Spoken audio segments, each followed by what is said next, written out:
Hello friends, welcome to Day Trader Telugu and good evening. Sensex 4 points down 82,555 దగ్గర close అయితే Nifty flat గా 1 point positive లో close అవుతూ 25,280 దగ్గర close అయింది. వెరాస్ బ్యాంక్ నిఫ్టీ 250 పాయింట్స్ గెయిన్ అయి 51,689 దగ్గర క్లోజ్ అయింది. సో దీన్ని బట్టి మీకు అర్థమైంటుంది నిఫ్టీ సెన్సెక్స్ ఇవి ఫ్లాట్ గానే ఉన్నాయి, కానీ బ్యాంక్ నిఫ్టీ పర్టికులర్ గా ఇవాళ ఎక్స్పైరీ ఉంటున్న ఫిన్ నిఫ్టీ ఇవాళ వెరీ స్ట్రాంగ్ గా 2 o'clock నుంచి వన్ డైరెక్షనల్ గా మూవ్ అయింది. అప్పటి వరకు ఉంటున్న ప్రైస్ యాక్షన్ ని మీరు అబ్జర్వ్ చేయండి. పర్టికులర్ గా ఫిన్ నిఫ్టీ ఓపెనింగ్ గ్యాప్ అప్, అక్కడి నుంచి కంటిన్యూస్ గా డౌన్ అవుతూ 2 o'clock కి డే లోకి వెళ్ళింది. ఆల్మోస్ట్ 145 అరౌండ్ అనుకుంటాను డే లోకి వెళ్ళింది. ఏం ఫీల్ ఉంటుంది అందరికి, ఇంకా ఫాలో అవుతుందని కదా. అక్కడి నుంచి అందరు ఎక్స్పెక్టేషన్స్ ని తారుమారు చేస్తూ వన్ డైరెక్షనల్ గా మార్కెట్ అప్ సైడ్ కి అయితే వెళ్ళింది. సో ఇది క్లియర్ గా మార్నింగ్ నుంచి మార్కెట్ ని ఒక పక్క పెట్టి ప్రీమియమ్స్ అంతా డికే చేసి చిన్న ప్రీమియమ్స్ అయ్యాక వాటిలతో మార్కెట్ లో మంచి లాభం పొందడానికి ఇన్స్టిట్యూషనల్ ప్లేయర్స్ ఆడిన గేమ్ లా అయితే ఇవాళ ఫిన్ నిఫ్టీలో ఎక్స్పైరీలో కనిపిస్తూ ఉంది. అండ్ మీకు గుర్తుంటే ఈ ఎక్స్పైరీ స్టార్ట్ అవుతున్నప్పుడు నేను మీకు ఒక విషయం చెప్పాను. Compared with Nifty, bank Nifty related గా డైరెక్షనల్ మూవ్ ఈ సెప్టెంబర్ లో మనకి కనిపించడానికి ప్రాబబిలిటీ ఉంది బికాస్ ఆఫ్ లో రోల్ ఓవర్స్ పెద్దగా అవ్వలేదు. So even in coming times ఒకవేళ బ్యాంక్ నిఫ్టీ ఇక్కడ నుంచి ఫర్దర్ గా పెరుగుతున్నా సరే తొందరపడి కాల్స్ ని సెల్ చేద్దామని అయితే ప్రయత్నం చెయ్యొద్దు. బికాస్ బ్యాంక్ నిఫ్టీ ఒక ఆల్ టైమ్ హై 53,000 మార్క్ దగ్గర అరౌండ్ ఉంటుంది. ఎస్, ఆర్బీఐ గవర్నర్ గా చేసిన స్టేట్మెంట్స్ ఉన్నాయి నెగిటివ్ గా, బట్ స్టిల్ ఈ పాయింట్స్ లో బ్యాంక్ నిఫ్టీ పైకి వెళ్ళదు అనుకోవడం, కాల్స్ ని పెద్ద మొత్తంలో సెల్ చేయడం కరెక్ట్ కాదనేది అయితే నా ఒపీనియన్. ఇఫ్ మీకు బ్యాంక్ నిఫ్టీ రిలేటెడ్ గా ఏమాత్రం నెగిటివ్ గా చూడాలనుకుంటున్నా ఒక ఇంపార్టెంట్ లెవెల్ ని ఉంచండి. ఆ లెవెల్ బిలోకి రాందే నెగిటివ్ గా చూసే ప్రయత్నం మార్కెట్ పరంగా చేయొద్దు. నేను ఇది చాలా టైం బ్యాక్ నుంచి చెప్తూనే వస్తున్నాను. మార్కెట్ లో ఆ సెంటిమెంట్ ప్రైస్ యాక్షన్ పరంగా మనకి కనిపించట్లేదు నెగిటివ్ గానీ, but believe me every day నేను మార్కెట్ అనాలిసిస్ చేశాక ట్విట్టర్ లో ఏమైనా ఇంపార్టెంట్ అప్డేట్స్ ఉన్నాయా, ఏదైనా జరుగుతున్నాయని చెప్పి కొన్ని కీవర్డ్స్ ని సెర్చ్ చేసి చూస్తున్న ప్రతిసారి పెద్ద ప్రొఫైల్స్ నుంచి మార్కెట్ గురించి నెగిటివ్ గానే నాకు కనిపిస్తూ ఉంది. ఇలానే 2007 లో కూడా జరిగిందని, రేట్ కట్ కి ముందు మార్కెట్ ఇలానే కన్సాలిడేట్ అవుతూ డిస్ట్రిబ్యూషన్ ఫేజ్ లో ఉంటూ రేట్ కట్ ఇవ్వగానే కొంచెం పెరిగి అక్కడి నుంచి భారీగా పతనమైందని, అండ్ మార్కెట్స్ కరెక్ట్ గా అలాంటి సినారియోలోనే ఉన్నాయని, కమింగ్ డేస్ లో మార్కెట్స్ పైకి వెళ్ళడం కంటే కిందకి వెళ్లే ప్రాబబిలిటీ ఎక్కువ ఉంటుందని, మార్కెట్ లో ఒక బిగ్ ఫాల్ చూడబోతున్నాం, ఇన్వెస్టర్స్ అంతా అలర్ట్ గా ఉండాలని కొంత నెగిటివ్ సెంటిమెంట్స్ అయితే కనిపిస్తూ ఉన్నాయి. ఫ్రెండ్స్, నేను ఇక్కడ నుంచి కొద్ది రోజులు బ్యాక్ కూడా నేను మీకు ఒక ఇంపార్టెంట్ థింగ్ ని క్లియర్ గా ఎక్స్ప్లెయిన్ చేశాను. మార్కెట్ లో కరెక్షన్ అంటే నిఫ్టీయో బ్యాంక్ నిఫ్టీయో లేకపోతే ఈ సెన్సెక్స్ పడిపోవడం కాదు. నేను ఒక్కటే అడుగుతున్నాను, రీసెంట్ టైమ్స్ లో మీ పోర్ట్ఫోలియోస్ బాగా పెరిగాయా? నిఫ్టీ ఆల్ టైమ్ హైస్ కొడుతూ ఉంది, మీ పోర్ట్ఫోలియోస్ స్ట్రాంగ్ గా ఏమైనా పెరిగాయా? నాకు తెలిసి నా పోర్ట్ఫోలియో అయితే రీసెంట్ టైమ్స్ లో మార్కెట్ ఆల్ టైమ్ హై చేస్తున్నా, రీసెంట్ టైమ్స్ లో పోర్ట్ఫోలియో డౌన్ అయింది. ఈ రీసెంట్ డేస్ లో పర్టికులర్ గా డౌన్ అవుతూనే ఉంది. ఎందుకంటే కొన్ని స్టాక్స్ ఏవైతే హోల్డ్ చేస్తున్నాం వాటిలో పెద్ద మూవ్ లేదు. అవి ఇన్ఫాక్ట్ 1%, 2% అలా పడుతున్నాయి. సో పడడం అంటే నిఫ్టీయో బ్యాంక్ నిఫ్టీయో సెన్సెక్స్ పడిపోవడమే కాదు, సెక్టోరియల్ గా ఏవైతే ఓవర్ వాల్యుయేషన్ లో ఉన్నాయో, ఏవైతే ఎగ్జూబరెంట్ గా ముందుకు వెళ్ళిపోయాయో అవి కొంత పుల్ బ్యాక్ అవుతున్నాయి. చర్నింగ్ జరుగుతూ ఉంది లోపల. సెక్టార్ వైడ్ గా కూడా మనకు అది కనిపిస్తూ ఉంది. కొన్ని సెక్టార్స్ బ్యాక్ వెళ్తున్నాయి, కొన్ని సెక్టార్స్ ముందుకు వస్తున్నాయి. సో ఇలా పడడం అంటే మార్కెట్ మొత్తం కుప్పకూలిపోవడమేం కాదు, లోపల అవి మళ్ళీ పుల్ బ్యాక్ అవుతూ మళ్ళీ బేస్ ని ఫార్మ్ చేస్తూ మళ్ళీ అప్ సైడ్ కి వెళ్తున్నప్పుడు, ఒక స్ట్రక్చరల్ గా మార్కెట్ లో ఇలాంటి మూవ్ ఉంటున్నప్పుడు జస్ట్ బికాస్ మార్కెట్ లో బ్రాడర్ మార్కెట్ లో మనకి బాగా పెరిగిపోయినట్లు కనిపిస్తుంది కదా అని పడిపోవాలనుకోవడం తప్పు. ఇది ఒక ఇంపార్టెంట్ థింగ్ ని గుర్తుంచుకోవాలి. ఇంకొకటి, రీటైల్ ఇన్వెస్టర్స్ ఎక్కడున్నారు 2007, 2008లో? అండ్ ఇంత అవేర్నెస్ ఎక్కడుంది? మార్కెట్ పడిందంటే ఏదో తప్పు జరిగిపోయిందని అమ్మేసేవాళ్ళు, మార్కెట్ పెరుగుతుందంటే అంతా బాగుంది అనుకుని కొనేవాళ్ళు. వాల్యుయేషన్స్ కానీ, కంపెనీ బిజినెస్ కానీ, అసలు ఎందుకు పెడుతున్నాం, అసలు ఎందుకు హోల్డ్ చేయాలన్న లాజిక్స్ కానీ చాలా తక్కువ మంది దగ్గర ఉన్నాయి. అండ్ ఇంత పెద్ద మొత్తంలో ఫండ్ ఫ్లోస్ కూడా మార్కెట్ లో లేవు. Market purely controlled by DIIs, అంటే మన డొమెస్టిక్ గా కొంతమంది పెద్ద వాళ్ళు ఎవరి దగ్గర అయితే ఆపరేటర్స్ అందరూ కలిసి ఒక గ్యాంగ్ గా ఫామ్ అయ్యాలో వాళ్ళు కంట్రోల్ చేసేవాళ్ళు అండ్ ఎఫ్ఐఎస్ కంట్రోల్ చేసేవాళ్ళు. ఇప్పుడు అలా కాదే, ఏ ఒక గ్యాంగ్ మార్కెట్ ని పర్టికులర్ గా లార్జ్ క్యాప్ స్టాక్స్ ని ఇన్ఫ్లుయెన్స్ చేసే పొజిషన్ లో లేదు. సో కాబట్టి ఫ్యాక్టర్స్ అన్నిటినీ కూడా మనం అండర్లైన్ చేసుకోవాల్సి ఉంటుంది. ఒక పాయింట్ లో గ్లోబల్ గా జరిగే ఏదో ఒక ఈవెంట్ తో మార్కెట్ ఖచ్చితంగా పడుతుంది, కానీ అది ఎక్కడి నుంచి అన్నది ఎవరికి తెలియదు. కాబట్టి పెరిగే ప్రతిరోజు మార్కెట్ పడాలని నెగిటివిటీని మనలో మనం ఫిల్ చేసుకోవడం లాజిక్ కాదు. దానికి బదులు నాకేం జరుగుతుందో తెలియదు, పెరుగుతుందో తెలీదు, పడుతుందో తెలీదు, నాకు తెలిసిందల్లా మంచి కంపెనీస్ ని కొనుక్కుంటూ అవి ఇంకా పడుతుంటే ఇంకా బెటర్ ప్రైస్ లో దొరుకుతుంటే వాటిని యావరేజ్ చేసుకుంటే ఇన్వెస్ట్మెంట్ చేసుకోవడం అనే ఒక్క లాజిక్ మన దగ్గర ఉంచుకుంటే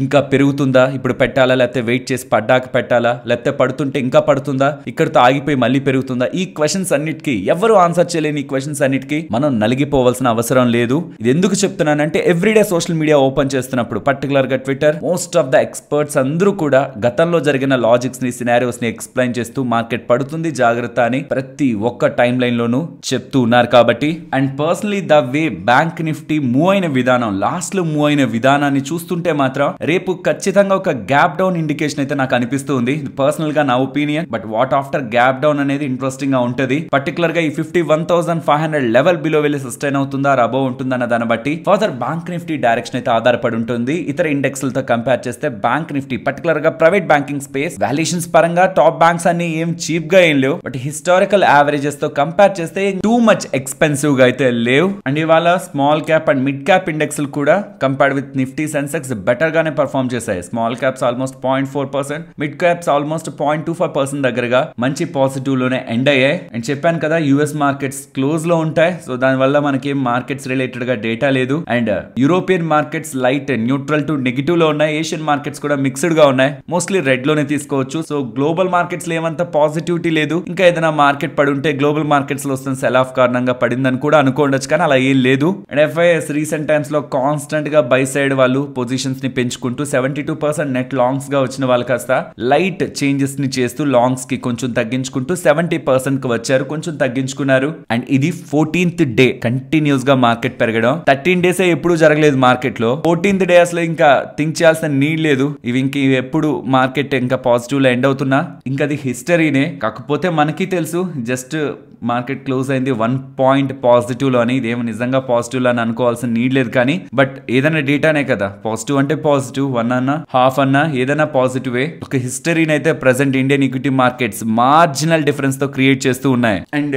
ఈవెంట్స్ గురించి వస్తే చెప్పాను కదా, September 6th ఫ్రైడేనా యుఎస్ కి సంబంధించిన జాబ్స్ డేటా, ఆగస్ట్ మంత్ కి సంబంధించిన జాబ్స్ డేటా రిలీజ్ అవుతుంది, which is very important. And ఇవాళ ఐఎస్ఎం మ్యానుఫ్యాక్చరింగ్ డేటా మనకి రిలీజ్ అవుతుంది. ఇది నాకు తెలిసినంత ఇంపార్టెంట్ అయితే కాదు, దాన్ని మనం నిజంగా ఫోకస్ కూడా చేయాల్సిన నీడ్ లేదు. బట్ ఏదైనా అండర్లైన్ చేసుకొని ఫోకస్ చేయాల్సిన ఈవెంట్ ఏదైనా ఉందంటే అది August jobs data, September 6th వచ్చే డేటా పాయింట్ అనే మాత్రం మనం అర్థం చేసుకోవాలి. And FIs last 3 trading sessions నుంచి బయర్స్ గా ఉన్నారు. ప్రాబబులీ ఈ మూవ్స్ ఏదైతే మార్కెట్ లో అప్ సైడ్ వస్తున్నాయో వాళ్ళ సైడ్ నుంచి వస్తున్న మనీ రిలేటెడ్ గా వస్తున్న పుష్ తో కూడా అని మనం అనుకోవచ్చు. గతంలో వాళ్ళ రిలేటెడ్ గా బయింగ్ యాక్టివిటీ ఉంటే నెగ్లెక్ట్ చేశాను, బికాస్ ఆ టైంలో బ్లాక్స్ ఎక్కువగా ఉన్నాయి, బ్లాక్ డీల్స్ ఎక్కువగా ఉన్నాయి. బట్ కాన్స్టెంట్ గా ఆఫ్టర్ రీసెంట్ 29th ఆగస్ట్ తర్వాత నుంచి కూడా వాళ్ళ రిలేటెడ్ గా బయింగ్ యాక్టివిటీ ఉండడం, ఆ టైంలో బ్లాక్ అండ్ బల్క్ డీల్స్ లో ఎఫ్ఐఎస్ ఒక పార్టిసిపేషన్ తక్కువగా ఉండడం, వాళ్ళ యాక్టివిటీకి కొంత వెయిటేజ్ ని ఇవ్వచ్చు అనిపించి వాళ్ళ డేటాని కూడా డిస్కస్ చేస్తున్నాను. అండ్ గతంలో చాలా రోజుల నుంచి మనం అనుకుంటున్నదే మార్కెట్ రిలేటెడ్ గా మనకి ఏదైనా వీక్నెస్ కనిపిస్తే తప్పించి మార్కెట్ ని నెగిటివ్ గా చూడొద్దు అని.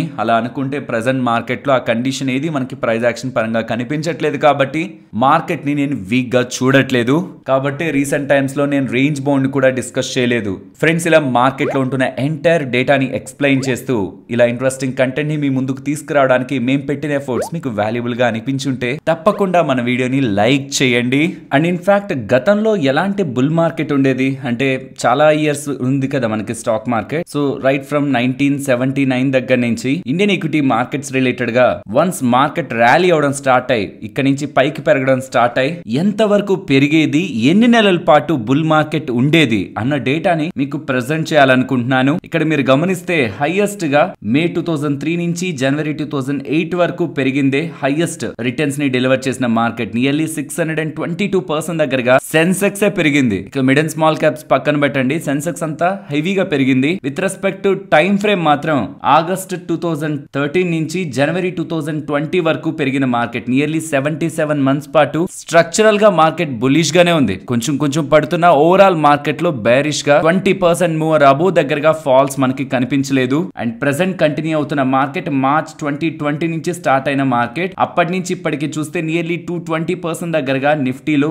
సెన్సెక్స్ లో మనకి రిటర్న్స్ డెలివర్ అయ్యాయి. 53 మంత్స్ దగ్గరగా మనకి ప్రెసెంట్ ఈ బుల్ మార్కెట్ కంటిన్యూ అవుతూ ఉంది.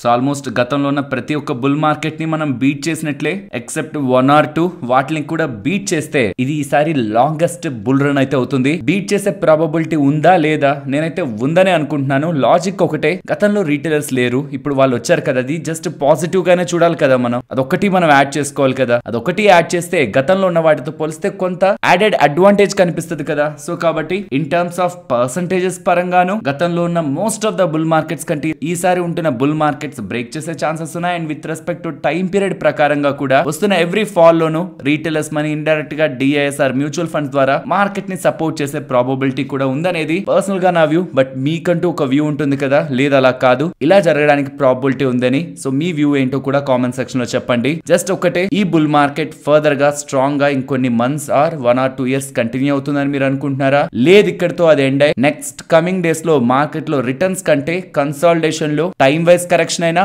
Are most of the market లో డౌన్ సైడ్ కరెక్షన్ అయినా ఉంటుందని మీరు ఎక్స్పెక్ట్ చేస్తున్నారా? అది మీరు కామెంట్ సెక్షన్ లో చెప్పడానికి ప్రయత్నించండి. అండ్ నిన్న ఐపీఓస్ రిలేటెడ్ గా సెబీ వాళ్ళు షేర్ చేసిన ఇంపార్టెంట్ డేటాని మీతో చెప్పాను కదా. ఐపీఓస్ అలాట్ అయిన ఒక్క వారంలోనే మెజారిటీ వాళ్ళు వాళ్ళ ఐపీఓస్ ని లిస్టింగ్ గెయిన్స్ కోసం అమ్మేస్తున్నారని ఇంకొన్ని ఇంట్రెస్టింగ్ డీటెయిల్స్ సెబీ వాళ్ళ ఐపీఓ రిపోర్ట్ లో బయటపడుతున్నాయి. ఆ డేటా మీకు స్క్రీన్ మీద ఉంచుతున్నాను. మొత్తం మన ఇండియాలో ఐపీఓస్ లో ఎక్కువగా పార్టిసిపేట్ చేస్తున్నది ఎవరు? హెచ్ఎన్ఏ కేటగిరీలోను రీటైల్ కేటగిరీలోను ఎవరు వాళ్ళని చూస్తే గుజరాత్ నుంచి ప్రధానంగా 40% దగ్గరగా ఒక ఐపీఓ వస్తుందంటే యావరేజ్ గా అందులో 40% దగ్గరగా ఒక్క స్టేట్ నుంచి ఐపీఓ అప్లికేషన్స్ వెళ్లిపోతున్నాయని, దీనికోసం 80 కంపెనీస్ ఒక ఐపీఓస్ ని స్టాండర్డ్ గా తీసుకున్నారు. వాటిలో మొత్తం స్టడీ చేస్తే గుజరాత్ మొదటి ప్లేస్ లో ఉందని, తర్వాత Rajasthan almost 10.5% and Maharashtra nearly 13.5% and Uttar Pradesh nearly 5.6% IPOs లో ముందంజలో ఉన్నారని ఎలా కనిపిస్తున్నాయి. ఇది రీటైల్ లో. హెచ్ఎన్ఏ లో అయితే గుజరాతే ఫస్ట్, సెకండ్ ప్లేస్ లో మహారాష్ట్ర, థర్డ్ ప్లేస్ లో రాజస్థాన్ కనిపిస్తూ ఉన్నాయి. అండ్ ఇది కాక మార్కెట్ లో లిస్ట్ అయినప్పటి నుంచి ఐపీఓ లిస్ట్ అయినప్పటి నుంచి ఎంతెంత టైం కి ఎఫ్ఐఎస్ కానీ ఇండివిజువల్స్ రీటైలర్స్ కానీ మ్యూచువల్ ఫండ్స్ కానీ ఇన్సూరెన్స్ కంపెనీస్ కానీ బ్యాంక్స్ కానీ అండ్ కార్పొరేట్స్ కానీ ఎలా వాళ్ళ ఐపీఓ అలాట్మెంట్స్ ని సెల్ చేస్తున్నారు, ఎగ్జిట్ అవుతున్నారు అన్న డేటా ఇక్కడ మీకు స్క్రీన్ పైన ఉంటుంది. కేవలం మ్యూచువల్ ఫండ్స్ మాత్రమే తక్కువగా ఎగ్జిట్ అవుతున్నారు బికాస్ వాళ్ళ ఇన్వెస్ట్మెంట్ లాంగ్ టర్మ్ కి కాబట్టి. అండ్ ఇంట్రెస్టింగ్ గా ఇది రీటైల్ కేటగిరీ చూడండి, ఒకవేళ మంచిగా హై రిటర్న్స్ వచ్చాయనుకోండి విత్ ఇన్ 1 week లోపు ఎగ్జిట్ అయిపోతున్నారు 62% దగ్గరగా. ఓకే, నార్మల్ గా పాజిటివ్ రిటర్న్స్ వస్తే 50% దగ్గర 49.8% దగ్గర ఎగ్జిట్ అయిపోతున్నారు. కానీ ఒకవేళ నెగిటివ్ రిటర్న్స్ వస్తుంటే మాత్రం చాలా తక్కువ మంది ఎగ్జిట్ అవుతున్నారు. ఆల్మోస్ట్ 17.9% ఎగ్జిట్ అవుతున్నారు నెగిటివ్ రిటర్న్ వచ్చిన. మిగిలిన రీటైలర్స్ అందరూ దాని ఒక లాంగ్ టర్మ్ ఇన్వెస్ట్మెంట్ గా హోల్డ్ చేస్తున్నారు. బికాస్ ఈ రోజు కాకపోతే రేపైనా పెరుగుతుంది కదా అనే మెంటాలిటీ మనకు ఉంటుంది. అంత త్వరగా దేంట్లోనూ స్టాక్స్ లోను రీటైలర్స్ లాస్ ని బుక్ చేయరు. కానీ అది కరెక్ట్ మెంటాలిటీ కాదు, ఎందుకంటే పడేది ఎంతవరకు పడుతుందో మనకు తెలీదు. సో పడింది ఖచ్చితంగా పెరగాలనే రూల్ కూడా ఉండదు. కాబట్టి స్టాక్ మార్కెట్ లో ఎప్పుడు కూడా ప్రైస్ బేస్డ్ కంటే ఇన్వెస్ట్మెంట్ చేస్తున్నప్పుడే ఐపీఓస్ లోకి వెళ్తున్నప్పుడే మనకు ఒక క్లారిటీ ఉందనుకోండి, ఎందుకు వెళ్తున్నావు, ఏ వాల్యుయేషన్ లో వెళ్తున్నావు, కమింగ్ టైమ్స్ లో రిజల్ట్స్ ఎలా ఉంటాయి, మేనేజ్మెంట్ గైడెన్స్ ఏంటి, కాంపిటీటర్స్ ఎవరు అండ్ మనం ఎంత టైం వరకు ఎంత టైం పీరియడ్ వరకు వీళ్ళ దగ్గర నుంచి మేనేజ్మెంట్ ఇచ్చిన గైడెన్స్ మాటల్ని ఎక్స్పెక్ట్ చేయొచ్చు. ఈ క్లారిటీ ఉందనుకోండి స్టాక్ పడుతున్నప్పుడు సీరియస్లీ ఎవ్వరూ భయపడరు. సో ఇలా ఇంట్రెస్టింగ్ డేటాని సెబీ వాళ్ళు ఐపీఓస్ రిలేటెడ్ గా నిన్నటి మార్కెట్ క్లోజింగ్ తర్వాత షేర్ చేయడం జరిగింది. ఫ్రెండ్స్, ఇలా న్యూస్ అప్డేట్స్ ని అనాలిసిస్ చేస్తూ మీ ముందుకి కంటెంట్ తీసుకురావడానికి మేం పెడుతున్న ఎఫర్ట్స్ మీకు వాల్యుబుల్ గా అనిపిస్తూ ఉంటే మన వీడియోని తప్పకుండా లైక్ చేయండి. ఇవాళ ప్రీమియర్ ఎనర్జీస్ ఐపీఓ లిస్ట్ అయింది. IPO price 450 around and list అయిన ప్రైస్ 950, నియర్లీ 120% లిస్టింగ్ గెయిన్స్ తో లిస్ట్ అయిన తర్వాత అక్కడి నుంచి ఇంకొంచెం పెరుగుతూ ఆ హైస్ నుంచి మళ్ళీ 20% దగ్గరగా పడ్డం, కొంచెం రికవర్ అవడం, ఫైనలీ ఇవాళ ఒక గుడ్ వోలటైలిటీ ఓపెనింగ్ నుంచి ఈ ఐపీఓలో కనిపించింది. బట్ అల్టిమేట్ గా ఎండింగ్ పాయింట్ కూడా ఐపీఓ ఇన్వెస్టర్స్ కి గుడ్ రిటర్న్స్ ని డెలివర్ చేసింది. And at the same point IPO related గా వాళ్ళు డిఆర్హెచ్పి ఆర్హెచ్పి లో పబ్లిష్ చేసిన డేటాతో పాటు FY25 గైడెన్స్ నియర్లీ 6200 crores దగ్గరగా వాళ్ళ బిజినెస్ ని చేయబోతున్నారే. అంటే ఈ ఇయర్ అంతా కూడా 6200 crore దగ్గరగా బిజినెస్ ఉంటుందని, ప్యారలల్ గా మార్జిన్స్ ని కూడా ఇంప్రూవ్ చేసుకుంటూ హైయర్ ప్రాఫిటబిలిటీ కోసం బిజినెస్ చేస్తారనేలా మేనేజ్మెంట్ పాజిటివ్ కామెంటరీ చేస్తున్నారు. అండ్ దాంతో పాటు సుమారుగా 5900 crores విలువ చేసే స్ట్రాంగ్ ఆర్డర్ పైప్ లైన్ కూడా వీళ్ళకు ఉందనేలా కామెంటరీ మేనేజ్మెంట్ దగ్గర నుంచి కనిపిస్తుండడం లిస్టింగ్ గెయిన్స్ ని ఇంపాక్ట్ చేసింది. దాని తర్వాత స్టాక్ రిలేటెడ్ వచ్చిన సెల్లింగ్ ప్రెషర్ ని కూడా మేనేజ్మెంట్ కామెంటరీ ఓకే వెయిట్ చేద్దాం, కమింగ్ డేస్ లో వీళ్ళు చెప్తున్నట్టు జరిగితే ఇంకా మంచి గెయిన్స్ ఉంటాయి కదా అని ఇన్వెస్టర్స్ లో ఒక పాజిటివ్ సెంటిమెంట్ మేనేజ్మెంట్ అయితే బిల్డ్ చేసింది. But as a suggestion beginners కి చెప్పాలనుకుంటున్నదంతా లిస్ట్ అవుతున్నప్పుడు యూఫోరియా కానీ ఆ లిస్ట్ అయిన తర్వాత మేనేజ్మెంట్ చేస్తున్న కామెంటరీ కానీ ఇవన్నీ రిజల్ట్స్ లో కమింగ్ రిజల్ట్స్ లో రిఫ్లెక్ట్ అవ్వాలి. ఇఫ్ ఇఫ్ రిఫ్లెక్ట్ అవ్వట్లేదని 1 or 2 రిజల్ట్స్ లో మార్కెట్ కి అర్థం అవుతుంటే మాత్రం పనిష్మెంట్ కూడా సీరియస్ గానే ఉంటుంది. సో ఎప్పుడైనా ఎక్సైట్మెంట్ తో ఏదైనా కామెంటరీ విని మీరు స్టాక్స్ ని కొంటున్నప్పుడు రిజల్ట్స్ ని కూడా ట్రాక్ చేయడం ఒక హ్యాబిట్ గా ఉంచుకోవాలన్నది ఇన్వెస్టర్స్ కి చెప్పాలనుకుంటున్నాను. యాక్సిస్ కేడ్ ఇన్వెస్టర్స్ కి ఒక ఇంపార్టెంట్ అప్డేట్ అయితే చెప్పాలనుకుంటున్నాను. బికాస్ స్టాక్ ఇవాళ ఏ ఊసు లేకుండా, అంటే ఏ అప్డేట్ నెగిటివ్ అప్డేట్ లేకుండా స్టాక్ 11% దగ్గరగా కరెక్ట్ అయింది. ఇన్ఫాక్ట్ ఇంకా ఎక్కువ కూడా కరెక్ట్ అయింది. But 9%, 10%, 11% in between intraday sessions లో రెడ్ లో కనిపిస్తూ ఉంటుంది. ఇది ఎవరెవరైతే హోల్డ్ చేస్తుంటారో సడన్ గా ఏం జరిగింది స్టాక్ లో, ఎందుకు ఇలా పడిపోతుందని టెన్షన్ పడతారు కదా, దానికోసమే ఈ అప్డేట్ అయితే చేస్తున్నాను. ఎటువంటి అప్డేట్ కూడా సోషల్ మీడియాలో లేదు. బట్ నిన్న మార్కెట్ క్లోజ్ అయినప్పటి నుంచి ఇవాళ ఓపెన్ అయినప్పుడు ఇన్ బిట్వీన్ వచ్చిన ఒకే ఒక ఇంపార్టెంట్ అప్డేట్, వీళ్ళు ట్విట్టర్ లో వీళ్ళ యాన్యువల్ రిపోర్ట్ ని లాస్ట్ ఫైనాన్షియల్ ఇయర్ కి వీళ్ళు రిలీజ్ చేస్తున్నారని ఇలా అప్డేట్ చేస్తున్నారు. అప్డేట్స్ అన్ని పాజిటివ్ గానే ఉన్నాయి. ఇన్ఫాక్ట్ ఈ యాన్యువల్ రిపోర్ట్ లో 20-30 పేజెస్ వరకు కూడా స్టార్టింగ్ నుంచి చూస్తూ వచ్చాను. ఏమైనా వీళ్ళు ఇంట్రెస్టింగ్ అప్డేట్ చేశారా స్టాక్ ఫాల్ రిలేటెడ్ గానీ నాకైతే ఏం కనిపించలేదు. ఆల్మోస్ట్ 340 పేజెస్ దగ్గరగా ఉంది. ఈ లోపు ఏదైనా వార్తలు మెయిన్ మీడియాలోకి వచ్చాయనుకోండి, దాన్ని నేను మీకు రేపు షేర్ చేస్తాను. ఆర్ ఈ యాన్యువల్ రిపోర్ట్ లో ఇంకేదైనా ఇన్ఫర్మేషన్ ఉందని ఫర్దర్ గా చూసి ఇంపార్టెంట్ డేటా ఏదైనా ఉన్నా నేను మీకు రేపటి వీడియోలో షేర్ చేస్తాను. యాజ్ ఆఫ్ నౌ ప్రైమరీగా అయితే ఇది డేటా అనేలా, దీనికనగానే స్టాక్ పడింది అనేలా డేటా లేదు. ఇన్ఫాక్ట్ యాక్సిస్ కేడ్స్ వాళ్ళ సబ్సిడరీతో టైఅప్ అవుతున్నట్లు హైవ్యూ పవర్ అనే ఒక కంపెనీ కూడా రీసెంట్ గా స్టేట్మెంట్స్ అయితే చేసింది. నెగిటివ్ అయితే ఇక్కడ కనిపించట్లేదు. ఇఫ్ ఇన్ కేస్ అలాంటివి ఏదైనా ఉన్నా నేను రేపటి వీడియోలో కమింగ్ వీడియోస్ లో షేర్ చేస్తాను. ప్రాబబుల్ ఎవరైనా బిగ్ ప్లేయర్ ఏదైనా ఎగ్జిట్ అయినా అది కూడా end of the day NSE block deal and bulk deal section లో అప్డేట్ అవుతుంది. కాబట్టి ఏదైనా లార్జ్ ట్రేడ్స్ కారణంగా స్టాక్ ఫాల్ అయిందా, అది కూడా మనకి end of the day or రేపటి లోపు మనకి క్లారిటీ వస్తుంది. ఫ్రెండ్స్, బజాజ్ ఐపీఓ రిలేటెడ్ గా చాలా ఇంపార్టెంట్ డీటెయిల్స్ ఉన్నాయి. ఫస్ట్ థింగ్, అన్నిటికంటే ఇంపార్టెంట్ ప్రైసింగ్ కూడా కాదు, షేర్ హోల్డర్స్ రిలేటెడ్ గా ఒక పాజిటివ్ అప్డేట్. నిన్న మన మార్కెట్స్ ఎండ్ అయ్యాక ఓవర్ నైట్ 9:30 అరౌండ్ అయితే అప్డేట్ అయింది. అప్డేట్ ప్రకారం షేర్ హోల్డర్ కేటగిరీలో మాక్సిమం క్యాపింగ్ 2 lakhs దగ్గరగా పెడుతున్నారు. ఇది చాలా ఇంపార్టెంట్. బికాస్ 2 lakhs దగ్గరగా క్యాపింగ్ పెట్టారంటే దాంట్లో హెచ్ఎన్ఐస్ పార్టిసిపేట్ చేయరు. మోర్ దాన్ 2 lakh అప్లై చేస్తే హెచ్ఎన్ఐ కేటగిరీకి వెళ్తుంది. కాబట్టి పెద్ద మొత్తంలో డబ్బులు ఉన్న వాళ్ళు షేర్ హోల్డర్ కేటగిరీలో ఇప్పుడు అప్లై చేయరు. వెరాజ్ ఇప్పుడు రీటైలర్స్ 2 లక్షలకి దగ్గరగా ఎన్ని షేర్లు అయితే వస్తాయో అన్ని షేర్లని షేర్ హోల్డర్ కేటగిరీలో అప్లై చేస్తారు. యూజువల్ గా మనకి ఇలా ఉంటుంది కదా, ఒకవేళ ఐపీఓ ఓవర్ సబ్స్క్రిప్షన్ వెళ్ళిపోతే ఒక లాట్ కి మించి అప్లై చేయడం వల్ల యూజ్ లేదని.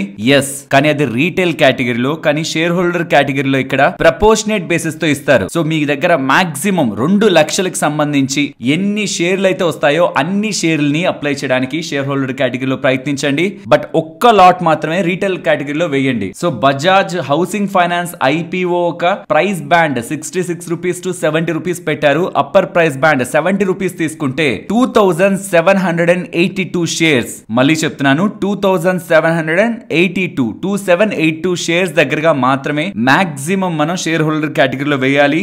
అంటే సుమారుగా ఒక 13 లాట్స్. సో 13 లాట్స్ వరకు కూడా మీరు షేర్ హోల్డర్ కేటగిరీలో అప్లై చేయొచ్చు. అండ్ ఒక లాట్ దగ్గరగా రీటైల్ కేటగిరీలో అప్లై చేయొచ్చు. సో బోత్ ఈ షేర్ హోల్డర్ కేటగిరీ, ఈ రీటైల్ కేటగిరీ రెండిట్లో కూడా ఒక పర్సన్ అప్లై చేయొచ్చు అన్న విషయాన్ని మనం గుర్తుంచుకోవాలి. అండ్ ఈ ఐపీఓ రిలేటెడ్ గా పూర్తి వివరాలు ఇక్కడ మీకు స్క్రీన్ పైన ఉంటాయి. ఒక lot equal to 214 shares, price band 66 rupees to 70 rupees, face value 10, total IPO size 6560 crores. ఇది సెప్టెంబర్ 9th ఓపెన్ అయి సెప్టెంబర్ 11th క్లోజ్ అవుతుంది. అండ్ లిస్ట్ అయ్యే date 16th September. And personally ఈ ఐపీఓని లిస్టింగ్ టైమ్ లో వచ్చే లాభాల కోసం, లాంగ్ టర్మ్ లో వచ్చే లాభాల కోసం నాకైతే ఈ ఐపీఓ అప్లై చెయ్యొచ్చని అనిపిస్తూ ఉంది. అండ్ మీరు ఒకవేళ ఈ ఐపీఓని అప్లై చేయాలా లేదా అని ఆలోచిస్తూ ఉంటే దీని రిలేటెడ్ గా, ఈ బిజినెస్ రిలేటెడ్ గా మరిన్ని వివరాలు నేను నిన్నటి వీడియోలో మాట్లాడాను. ఆ వీడియోను ఒకసారి మీరు అబ్జర్వ్ చేయండి. అండ్ దానికి యాడ్ నేను చేయాలనుకుంటున్నది, వీళ్ళు ప్రైజింగ్ ప్రకటించారు కాబట్టి, ఐపీఓ ప్రైజింగ్ ప్రకటించారు కాబట్టి వాల్యుయేషన్ ని ప్రైస్ టు బుక్ వాల్యూ చూడాలి కంపెనీస్ అన్నిటికీ. ఇప్పుడు వీళ్ళు ప్రకటించిన హైయర్ బ్యాండ్ ప్రైస్ 70 రూపీస్ ని తీసుకుంటే వీళ్ళు nearly price to book value 3 times దగ్గరగా వస్తున్నట్టు. సో ఇది బజాజ్ హౌసింగ్ ఫైనాన్స్ కి సంబంధించిన ఐపీఓ 3 times దగ్గరగా ప్రైస్ టు బుక్ వాల్యూ ఉంటున్నది. ఎల్ఐసి దానికంటే తక్కువే ఉంది, పిఎన్బి హౌసింగ్ ఫైనాన్స్ దానికంటే తక్కువే ఉంది, క్యాన్ఫిన్స్ దానికంటే తక్కువే ఉంది, వేరేజ్ యాప్టస్ దీనికంటే ఎక్కువగా ఉంది. సో ఈ 3 companies LIC housing finance, PNB housing finance, క్యాన్ఫిన్స్ వస్తున్న దానికంటే తక్కువ వాల్యుయేషన్స్ లోనే మార్కెట్ లో ఉంటున్నట్టు, వేరేజ్ యాప్టస్ హైయర్ మార్కెట్ వాల్యుయేషన్స్ లో ఉంటున్నట్టు. ఎందుకు యాప్టస్ వాల్యూ అంత హైయర్ వాల్యుయేషన్ లో కూడా మార్కెట్ లో ఉంది? ఇక్కడ గమనించండి, వీళ్ళ నెట్ ఇంట్రెస్ట్ మార్జిన్, వీళ్ళకి ఫండ్స్ ఏ కాస్ట్ కు వస్తున్నాయి అంటే ఎంత వీళ్ళు వడ్డీ కట్టి డబ్బులు తెచ్చుకుంటున్నారు, అండ్ వీళ్ళు ఎంత వడ్డీని సంపాదించుకుంటున్నారు డబ్బులపై, మధ్యలో మార్జిన్ ఎంత అని చూసినప్పుడు అందరి మార్జిన్స్ ఒక లెక్క ఉంటుంది. యాప్టస్ వాల్యూ వాళ్ళ మార్జిన్స్ నియర్లీ 12.8% దగ్గరగా నెట్ ఇంట్రెస్ట్ మార్జిన్ ఉన్నాయి. But due to brand presence and వీళ్ళ ప్రమోటర్స్ కానివ్వండి అండ్ పేరెంట్ కంపెనీస్ కానివ్వండి వాటి దగ్గర నుంచి వచ్చే support and guidance and most important వీళ్ళ అసెట్ క్వాలిటీ నిన్నటి వీడియోలో కూడా చెప్పాను. గ్రాస్ నాన్ పర్ఫార్మింగ్ అసెట్స్ 0.28% దగ్గరగా ఉంటాయి. నెట్ అయితే ఏకంగా 0.11% which is best in the industry. So వాటిని అన్నిటిని ఇంక్లూడ్ చేసి చూసినప్పుడు 3 times బుక్ వాల్యూ అట్రాక్టివ్ కాదు, బట్ టూ మచ్ ఎక్స్పెన్సివ్ కూడా కాదు. లిస్టెడ్ ప్లేయర్స్ ఉంటున్న వాల్యుయేషన్ లో వాళ్ళకు ఉంటున్న అసెట్ క్వాలిటీ అండ్ గ్రోత్ ని చూసి Bajaj housing finance IPO growth and future prospects ని చూస్తున్నప్పుడు ఈ వాల్యుయేషన్ వాళ్ళకి కోట్ చేయొచ్చనే అనిపిస్తుంది. కాబట్టి నేను ఈ ఐపీఓ రిలేటెడ్ గా ముందుకు వెళ్తున్నాను. దీని రిలేటెడ్ గా మీకు కావాల్సిన important documents description and comment section లో ఉంటాయి, ఒకసారి చెక్ చేయండి. నెక్స్ట్ రైమాండ్ గురించి మాట్లాడుకోవాలి. రైమాండ్ రిలేటెడ్ గా చైర్మన్ అండ్ మేనేజింగ్ డైరెక్టర్ అయిన గౌతమ్ సింఘానియా గారు ఒక ట్వీట్ ని రిలీజ్ చేశారు.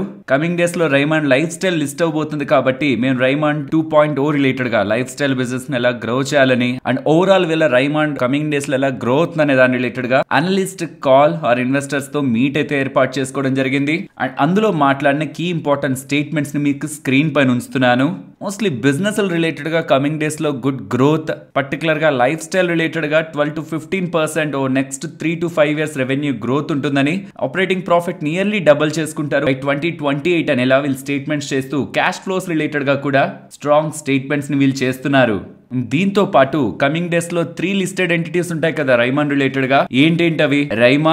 Raymond lifestyle, Raymond realty. ఏమేమి ఉంటాయి ఈ కంపెనీలో? బిజినెస్ లో ఉంటాయి. రైమాండ్ లైఫ్ స్టైల్ లో branded textile, branded apparel, garments and high value cotton shirting ఉంటుంది.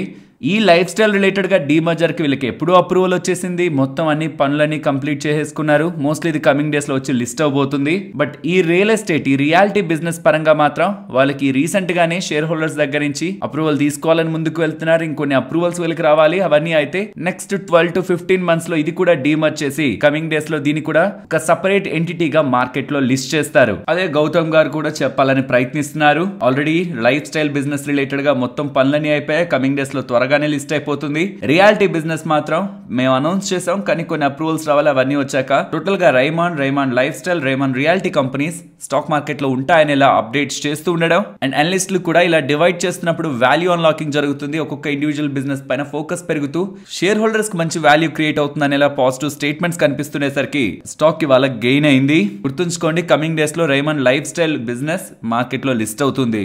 అండ్ నెక్స్ట్ మ్యాట్రిమోనీ గురించి మాట్లాడుకోవాలి. ఇది నిన్నటి వీడియోలోనే నేను మీకు అప్డేట్ చేశాను, బట్ ఇంకొంత డేటాని షేర్ చేస్తాను. బికాస్ నిన్న వీడియో చేస్తున్న టైంలో అప్డేట్ వచ్చింది, ఇమీడియట్ గా షేర్ చేశాను. ఇవాళ స్టాక్ నియర్లీ 9%, 10% వరకు కూడా పెరిగి ఫైనలీ ఇక్కడ క్లోజ్ అయింది. వీళ్ళు ఏం చెప్పారని చెప్పాను, buyback September 5th board meeting ని కండక్ట్ చేసి బైబ్యాక్ ని డిక్లేర్ చేస్తారని చెప్పారు. మరి ఎంత బైబ్యాక్ వీళ్ళు చేయొచ్చు? ఫ్రెండ్స్, ఇది చిన్న కంపెనీ, 1700 crore మార్కెట్ క్యాప్ లో ఉన్న కంపెనీ అండ్ వీళ్ళ దగ్గర నియర్లీ 382 crores దగ్గరగా క్యాష్ ఉంది బ్యాలెన్స్ షీట్ లో. పెద్ద బైబ్యాక్ నే ప్లాన్ చేయొచ్చు. లాస్ట్ బైబ్యాక్ వీళ్ళు ఇచ్చింది జూలై 2022 లో. చాలా టైం అయింది, మంచి బైబ్యాక్ వీళ్ళు ఇచ్చు. కానీ మీరు ఇక్కడ అండర్లైన్ చేసుకోవాల్సిన ఇంపార్టెంట్ పాయింట్ ఏంటంటే 3 weeks బ్యాక్ స్టాక్ ప్రైస్ 600 దగ్గరగా ఉంది, ఇప్పుడు 800 కి వెళ్ళిపోయింది. ఏ ఇంపార్టెంట్ అప్డేట్స్ కూడా లేవు. అండ్ గుర్తుంచుకోండి, రీసెంట్ వీళ్ళ నెంబర్స్ ఫ్లాట్ గా ఉన్నాయి. అటు పాజిటివ్ సర్ప్రైజ్ లేదు, అటు డిజాస్టర్ లేదు. రెవెన్యూలో డ్రాప్ ఉన్న, మార్జిన్స్ లో వస్తున్న ఇంప్రూవ్మెంట్ ప్రాఫిటబిలిటీని స్టెబిలైజ్ చేసింది. అండ్ వీళ్ళ మేనేజ్మెంట్ ఆ పాయింట్ లో చెప్పింది కూడా Q2 నెంబర్స్ Q1 తో కంపేర్ చేస్తే వీక్ ఉంటాయి because of seasonality issue. Q3 నుంచి ఇంప్రూవ్మెంట్ ఉంటుందని అండ్ కొత్త బిజినెస్ లో ఎంటర్ అవుతారు. ఇవి వీళ్ళ దగ్గర నుంచి ఉంటున్న recent comments. So numbers excite ఏం చేయలేదు స్టాక్ ని,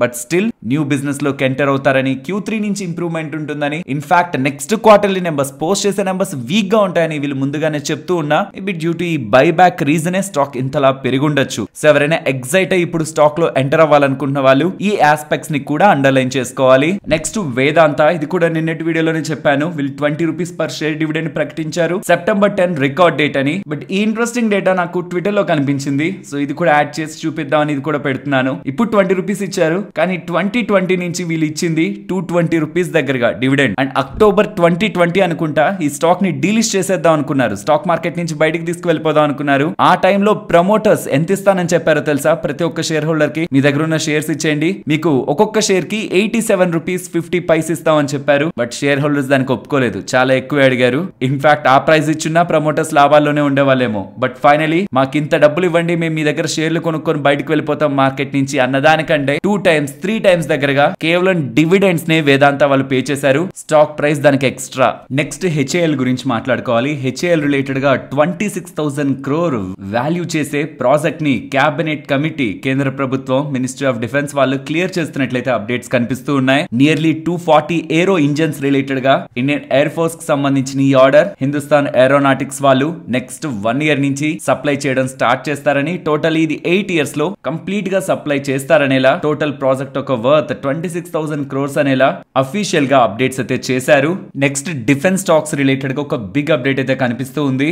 డిఫెన్స్ అక్విజిషన్ కౌన్సిల్ వాళ్ళు నియర్లీ 1,40,000 కోట్లకు సంబంధించిన డిఫెన్స్ ప్రాజెక్ట్స్ ని క్లియర్ చేయబోతున్నారని, అందులో మనం అండర్లైన్ చేసుకోవాల్సిన ఇంపార్టెంట్ ప్రాజెక్ట్ 70,000 crores తో 7 న్యూ వార్షిప్స్ రిలేటెడ్ గా డెసిషన్ తీసుకోబోతున్నారని ఇలా అప్డేట్స్ కనిపిస్తూ ఉండడం. ఇవాళ షిప్పింగ్ రిలేటెడ్ గా ఉంటున్న companies like Mazagon dock shipbuilders, garden రీ షిప్ బిల్డర్స్ స్ట్రాంగ్ గా మూవ్ అయ్యాయి.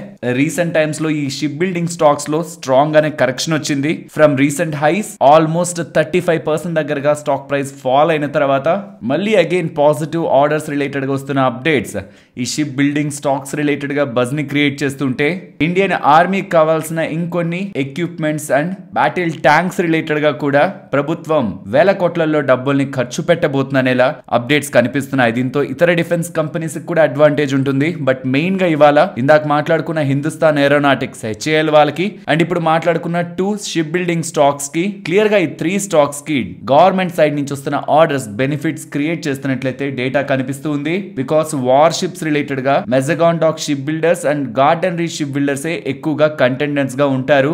నెక్స్ట్ కేన్స్ టెక్నాలజీస్ గురించి మాట్లాడుకోవాలి. నిన్న కేంద్ర ప్రభుత్వానికి సంబంధించిన క్యాబినెట్ సెమీ కండక్టర్స్ రిలేటెడ్ గా ఒక ఇంపార్టెంట్ అప్డేట్ అయితే చేశారు. కేన్స్ వాళ్ళు ఈ సెమీ కండక్టర్ మ్యానుఫ్యాక్చరింగ్ లో ముందుకు వెళ్ళడానికి అప్లికేషన్స్ పెట్టుకుంటున్నట్లు మనకి ప్రీవియస్ గానే అప్డేట్స్ వచ్చాయి కదా. ఆ అప్లికేషన్స్ ని క్లియర్ చేస్తూ కేన్స్ సెమీకాన్ ప్రైవేట్ లిమిటెడ్ ఒక సెమీ కండక్టర్ యూనిట్ ని గుజరాత్ లో స్టార్ట్ చేయడానికి క్యాబినెట్ అప్రూవల్ ఇచ్చినట్లు, నియర్లీ 3,300 crore ఇన్వెస్ట్మెంట్ తో ఈ మ్యానుఫ్యాక్చరింగ్ ఫెసిలిటీ స్టార్ట్ అవుతుందనేలా, nearly 60 lakh chips per day వీళ్ళు మ్యానుఫ్యాక్చర్ చేస్తారనేలా for wide range of industrial users, automotive, electronic vehicles, consumer electronics, telecom and mobile phones లో ఈ చిప్స్ ఒక వినియోగం ఉంటుందనేలా, అండ్ దీనికి ప్రభుత్వం నుంచి కూడా ఇన్సెంటివ్స్ అండ్ ప్రోత్సాహకాలు అందుతాయి. కాబట్టి ఓవరాల్ ఈ డెవలప్మెంట్ కేన్స్ టెక్నాలజీస్ రిలేటెడ్ గా పాజిటివ్ గానే చూడొచ్చు. నెక్స్ట్ నిఫ్టీ లాగే bank Nifty support and resistance నిన్నటి వీడియోలో చెప్పాను కదా, ఇదే మనకి రెసిస్టెన్స్ అయింది, ఇది సపోర్ట్ అయింది. రేపటి సెషన్ లో కూడా ఇవే ఇంపార్టెంట్ లెవెల్స్ అని ఎగ్జాక్ట్ గా ఇవాళ కూడా గమనించండి. నిన్నటి ఆ లెవెల్ రెసిస్టెన్స్ అండ్ నిన్నటి ఈ లెవెలే సపోర్ట్ గా ఉంది.